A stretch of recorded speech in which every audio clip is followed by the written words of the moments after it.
A lot of kids have imaginary friends growing up, but mine lived in the crawl space.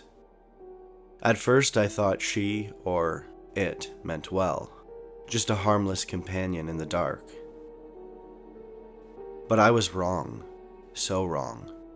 And no, I don't think I was imagining any of it.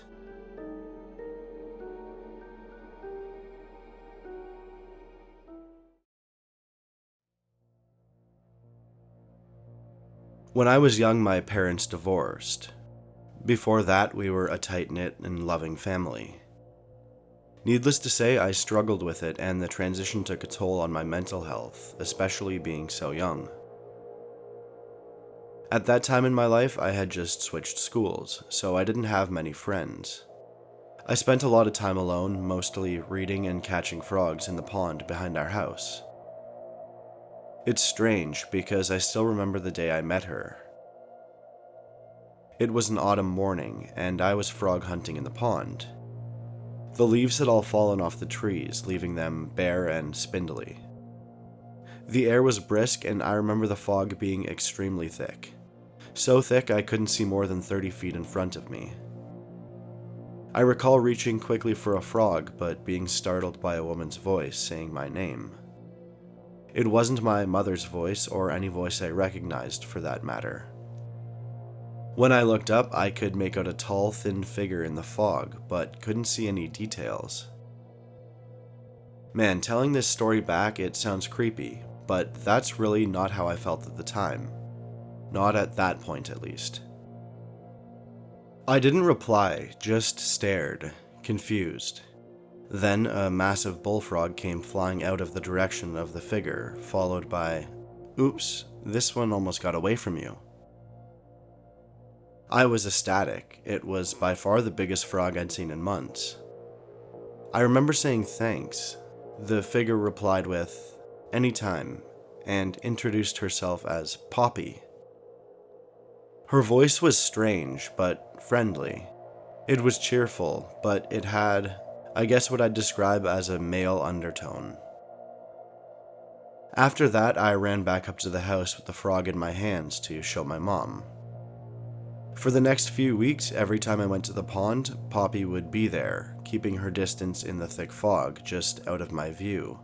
I'd talk to her a while trudging through the shallow water in my rubber boots. She gave me comfort and advice, which really helped me cope with my parents' divorce. Eventually, though, the weather got colder and the pond froze over, which meant no more catching frogs and no more Poppy. At least, that's what I thought. Okay, in order to tell the next part of this story, I have to explain the layout of my bedroom. My bedroom is on an exterior wall, and on this side of the house, the roof slopes all the way down to the ground. Because of this, behind the drywall there's a crawl space that runs the length of my bedroom. The door to the crawl space is about 3 by 3 feet, and it's at the opposite end of the room. Prior to my parents' divorce, my dad used the space for storage, old guitars and stuff. The door didn't latch properly, so it often stayed open a crack. I know most kids that age would have found this creepy, but I loved it. I set up a fort in there, and I used to pretend it was my own little house, especially during the winter when I couldn't be at the pond. Anyway, one night I was laying in bed, just looking at the crawl space door when I noticed it move slightly. I sat up, rubbed my eyes, and focused my vision back on the door. Sure enough, it moved again, maybe an inch or two at the most. I know, I should have been out of bed, screaming and running out of the room for my mom, but in case it's not obvious at this point, I was a bit of a strange kid. I was certainly confused and a bit scared, but for some reason I was more curious. "Hello?" I said reluctantly. Then 5 seconds of silence, until, "Hi Jack, it was getting cold at the pond. I hope you don't mind if I stay in here a while." Of course, every hair on my body stood up instantly. The pond was one thing, but this was something entirely different. I freaked out. I answered, Okay, but just stay in there. I don't want my parents to know. Then her voice again. Okay, Jack, I won't. Good night. That week, my dad was on a business trip, so I didn't get to see him. Normally, he'd pick me up for lunch at least 3 days out of the week so we could spend some time together. The divorce was still extremely fresh, and I missed him a lot. One night, I laid there awake, tears in my eyes, remembering how close we were as a family, and thinking about how it was all gone now. There was a slight rustling coming from the crawlspace, like newspapers being bunched up.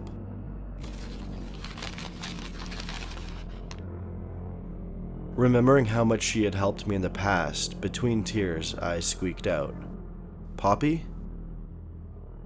Suddenly, the rustling stopped. "Yes, Jack?"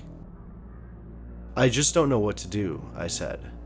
"I miss him so much. I miss my old family so much. My mom was so much happier when he was here. I was so much happier when he was here." Looking back now, all the things Poppy said to comfort me were basic, uninvested, and generic. However, back then, I swear I felt like she was saying all the right things.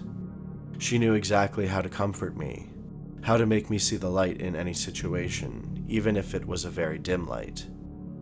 Then I asked her a question. "Poppy, will you come out here so we can hang out together?" Another pause, and the rustling stopped again. "That sounds nice, Jack. Poppy would love that, but she's very shy." "Why are you shy?" I asked. "You know me. We've been talking for weeks." Again, she answered in the third person. "Poppy doesn't like people to see her right away." I laid there and didn't answer. A part of me was relieved she wouldn't come out, and another part of me was a bit disappointed. But the rustling sound didn't start again, and a few seconds later I heard, "Jack, I have an idea." I'm not sure why, but something in her voice, the way she said it, just put me off a little bit. Not scared, just off. I replied, "What's your idea?" "Why don't you come see Poppy? It's fun in here, and dark. We could play and talk." The warning sensation in my body increased, and I just said, maybe another night, Poppy." I got no reply. The next couple of days were busy. Basketball had started, and I'd get home late after practice. It really helped distract me from the divorce, and I was basically sleeping as soon as my head hit the pillow. Because of that, I didn't really talk to Poppy. However, there were 2 nights in a row where she said my name. Jack? Probably wanting to talk to me. Honestly, I just ignored her and pretended to be asleep. On that Thursday, though, I didn't have practice. Exhausted from the week, I got into bed early and finished a couple of chapters from a book I was reading with my class. As I laid there, I noticed the rustling from the crawlspace was louder than it had been in the past. Louder and more frantic.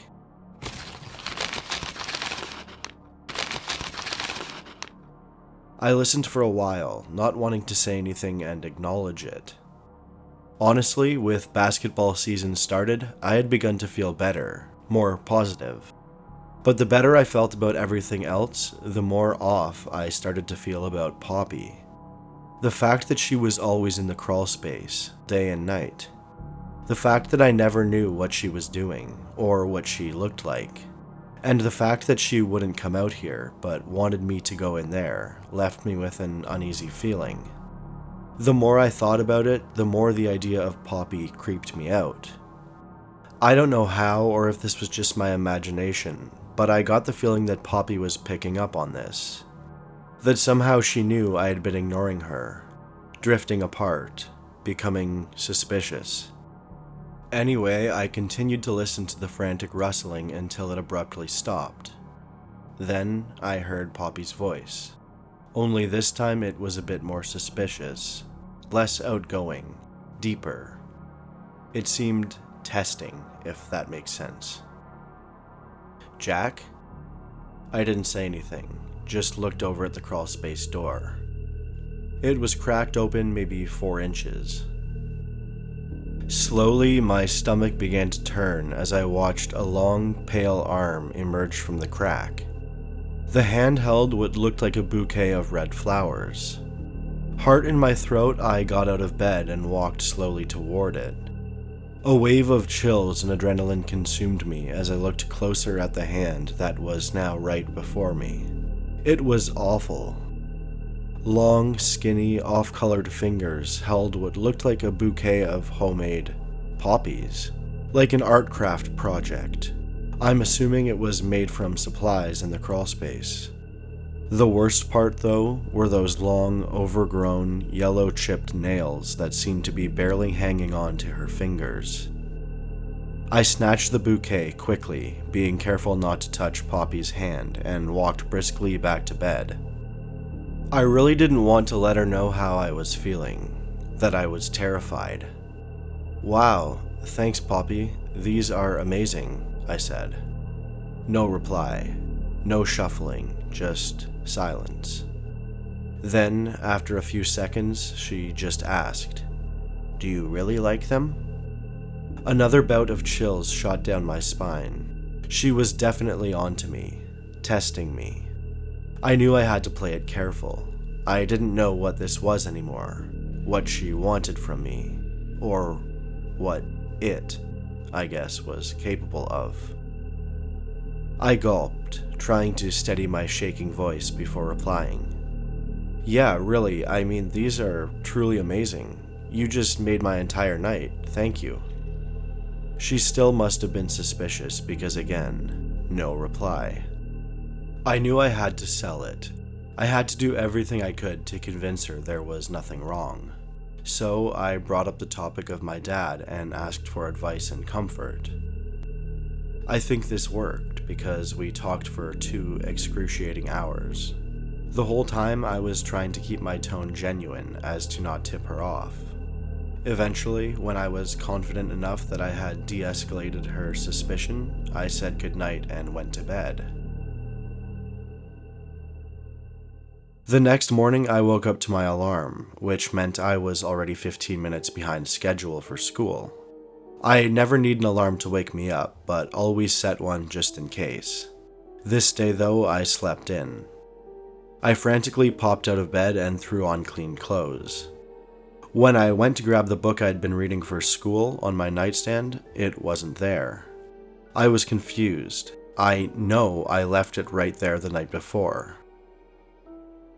My eyes locked onto the crawlspace door that was open a few inches. I approached it slowly with hesitation. "Poppy?"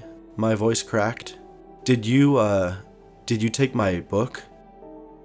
The thought of her emerging from that small door in the middle of the night and creeping over to my bedside table where I slept was simply horrifying, something I tried not to imagine. Then she answered, "I'll give you your book, but you have to come inside and see me, Jack." I froze, not knowing what to say. Then, suddenly, I heard the front door swing open and my mom's voice. Then, another voice. My dad's voice. I scrambled out of my room to see my mom hugging my dad. Not just a casual hug either. I was in shock. "Dad, are you back?" He beamed a loving smile at me. "I am, buddy. Come on, I'll drive you to school. We'll catch up on the way." The pure excitement exceeded my need for my English book. I just threw on my backpack and shoes and we walked out the front door. That day at school, I was the happiest I'd been in months. Yes, I thought of Poppy, but that problem seemed so much smaller, more manageable now that my dad was back. When I got home from school that day and walked into my room, my dad was shoving an old guitar case in the crawlspace door. He turned around. "Hey buddy, do you have any idea what this is about? I found it way back in there." He opened a bag filled with empty tuna cans and wrappers. Then he unfolded a piece of paper and held it up. Drawn in red crayon were 2 stick figures. One had my name written under it, and the other was extremely tall, had wiry hair, with Poppy's name written under it. My heart stopped. I have no idea, I managed to get out. Huh, weird, my dad said. Maybe you drew it when you were younger or something. It's been a while since I've cleaned this place out. After that, I never heard anything coming from the crawl space. In fact, the creepy vibe that permeated my room when Poppy was there simply disappeared. It was replaced with love and excitement from my dad being home. I'm not sure what Poppy was. A person? A monster? Something from my imagination? But whatever it was, I'm convinced it fed off negative energy, off of vulnerability, sadness. Thinking back on this now, I realize how horrifying it is. Sometimes I even have nightmares that I'll hear that voice coming from the crawl space at night. Hey everyone, I really hope you enjoyed this video. If you did, please consider liking the video and subscribing to the channel. It means so much to me. Again, thanks so much for watching, and we'll see you next time. Cheers.